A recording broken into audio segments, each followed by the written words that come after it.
Hey everyone, Christina here from Our Wood Home. I thought I would show you guys how I do our fires in the morning.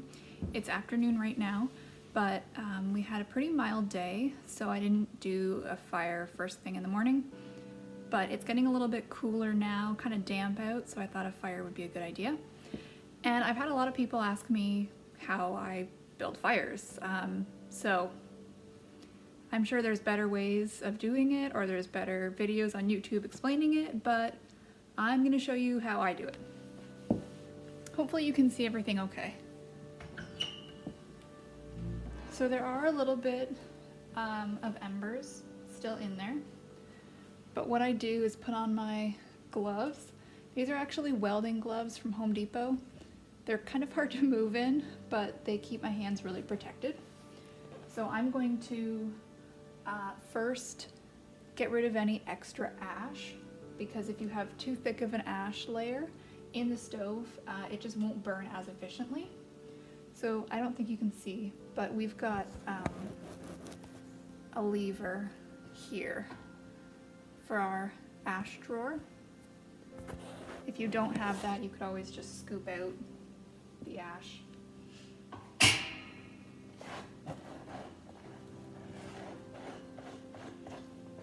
I prefer to use a glove instead of using a shovel because it's just easier, but obviously if you're not comfortable with that, use a shovel.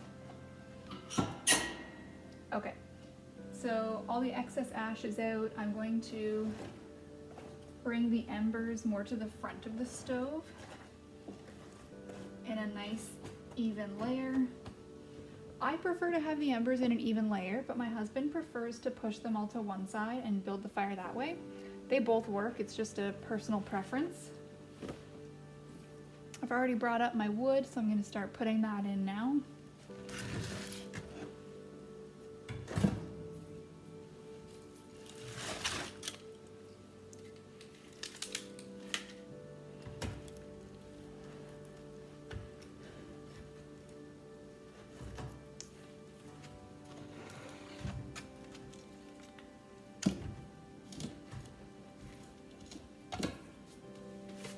Because I put a piece of birch in, I think it'll catch pretty quickly, but just to help it along, I'm going to put some newspaper in.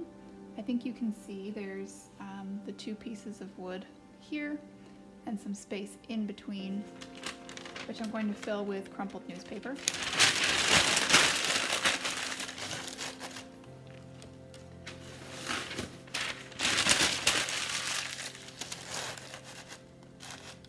I'm going to put a third piece of wood on top.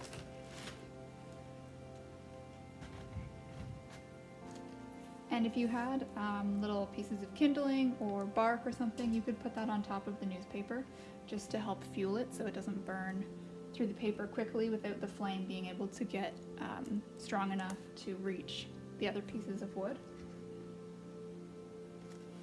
So there are some embers that I can use to start this fire. I won't need to use the barbecue lighter, hopefully.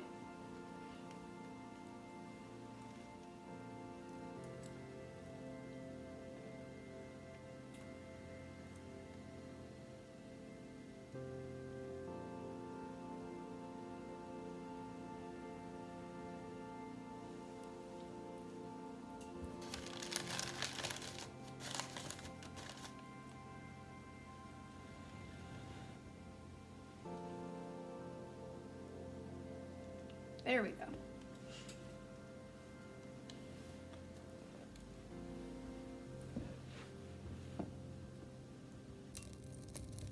So that's going nicely. You can kind of see the three-part structure I made with the wood on either side and then on the top there. Let's just close that for safety.